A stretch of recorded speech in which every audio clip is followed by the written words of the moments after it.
Mega DSC పేరుతో teacher పోస్టులను మంత్రి లోకేష్ అమ్ముకున్నారని ఆరోపించారు మంత్రి అంబటి రాంబాబు. ఆటలంటే తెలియని వారికి డబ్బులు తీసుకుని స్పోర్ట్స్ సర్టిఫికెట్లు ఇచ్చారన్నారు. ఆరోపణలు కాదు, ఆధారాలుంటే చూపించాలని కౌంటర్ ఇచ్చారు టీడీపీ ఎమ్మెల్సీ రామ్ గోపాల్ రెడ్డి.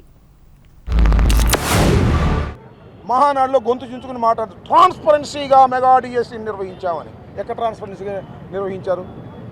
16,000 పోస్టులుంటే 3% చొప్పున 421 పోస్టులను స్పోర్ట్స్ కేటాయించారు.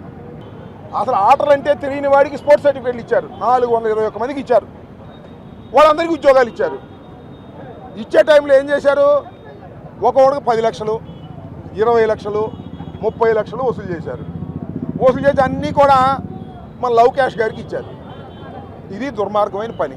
ఒక చిన్న మచ్చ లేకోకుండా ఉద్యోగాల నియామకాన్ని జరిపితే ఈరోజు తప్పుడు ప్రచారము, ఫేక్ పార్టీ, ఫేక్ ప్రచారాలతో ఈ రాష్ట్రంలో ఉండే నిరుద్యోగ యువకుల ఆత్మస్థైర్యాన్ని దెబ్బతీయడం కరెక్ట్గా. ఏ క్రీడాకారుడైనా మీ దగ్గరకు వచ్చి నాకు ఉద్యోగం రాలేదని చెప్పినారా?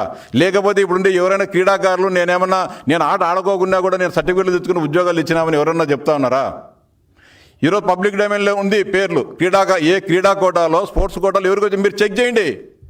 మీకు కాదు, మీరు ఆర్టీలు అడగండి ఆ సర్టిఫికెట్లను. ఫేక్ సర్టిఫికెట్లతో ఎవరైనా వచ్చినారేమో మీరు వెరిఫై చేసుకోండి, చూపించండి. మీరు పలానాలో సర్టిఫికెట్ ఇది కరెక్టా కాదా అని చెప్పి తేలుతుంది కదా. అన్నీ ఏమి లేకోకుండా ఊరికే బురద చేస్తాం, మేం కాదు కదా కడుక్కోవాల్సింది, మీరు కదా కడుక్కోవాల్సిందని చెప్పి చేయడం కరెక్ట్ కదా.